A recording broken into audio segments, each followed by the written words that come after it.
Ne kemi të nevojshme njohim pak atributet e Zotit, në dorën e të cilit është jeta dhe vdekja.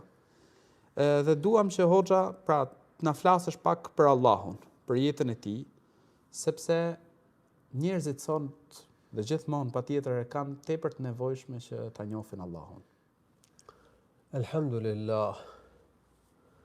Wassalatu wassalamu ala rasulillahi amma ba'd. Falënderimi takon Allahut të lartësuar. Lavdrimet dhe paqja qofshin mbi njeriu më të mirë, të dërguarin ton Muhammedin. Allahu i lartësuar është El Hayyu El Qayyum, i gjalli i përjetshmi, mbajtësi i gjithçkaje, mbikëqyrësi i gjithësisë. El Hayy është një nga emrat e bukur të Allahut të lartësuar, që do thotë i gjalli. Allahu i lartësuar është i gjallë, jeton. Jeta e tij s'ka fillim dhe as fund. Ai është i përjetshëm, i përhershëm, i pavdekshëm. Siç ka thënë një vend tjetër në Kur'an, "Wa tawakkal 'ala al-hayy alladhi la yamut." Mbështetu tek Allahu i cili është i gjalli, që nuk vdes kurrë. I dërguari i Allahut sallallahu alaihi wasallam ka thënë një hadith, duke bërë një lutje, "Anta al-hayyu alladhi la yamut, wal-jinnu wal-insu yamutun." Ti o Allah je i gjalli që jeton dhe nuk do të vdesësh kurrë, ndërsa gjindët dhe njerëzit do të vdesin. Allahu i lartësuar pra është i gjallë, i përjetshëm, ai është mbajtësi i gjithçkaje, ai mbikëqyr gjithësinë, ai drejton punët e gjithësisë.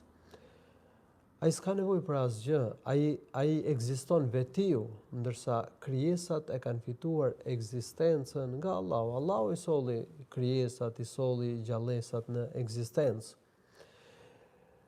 Kështu që këto dy emra të bukur të Allahut të lartësuar përmenden bashkë në disa citate kuranore, por edhe në disa hadithe të profetit sallallahu alaihi wasallam. El Hayyu El Qayyum, i gjalli, i përjetshmi, mbikëqyrësi i gjithësisë.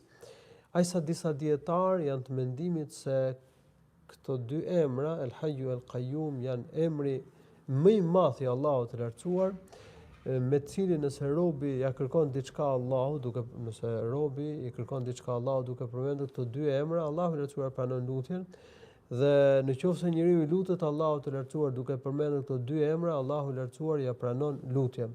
Pra Allahu është i gjalli, ai është i përjetshmi, dhe Allahu i lartësuar është ai i cili na ka dhënë jetën neve, ai na mban neve, ai mbikëqyr gjithësinë, subhanahu wa taala.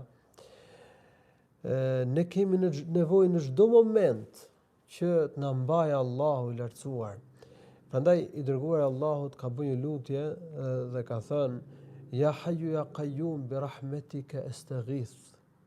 O ti i gjallë, i përjetshëm, mbikëqyrësi i gjithësisë, mbajtësi i gjithçkaje, me mëshirën tënde kërkoj ndihmë.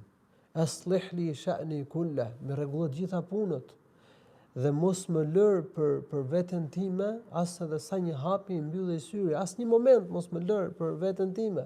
Pra në çdo frymëmarrje, në çdo moment, ne kemi nevojë për Allahun i cili është i gjallë, jeton, vepron, komandon gjithësinë, drejton punët e gjithësisë, e mban gjithësinë, i mban gjallësat.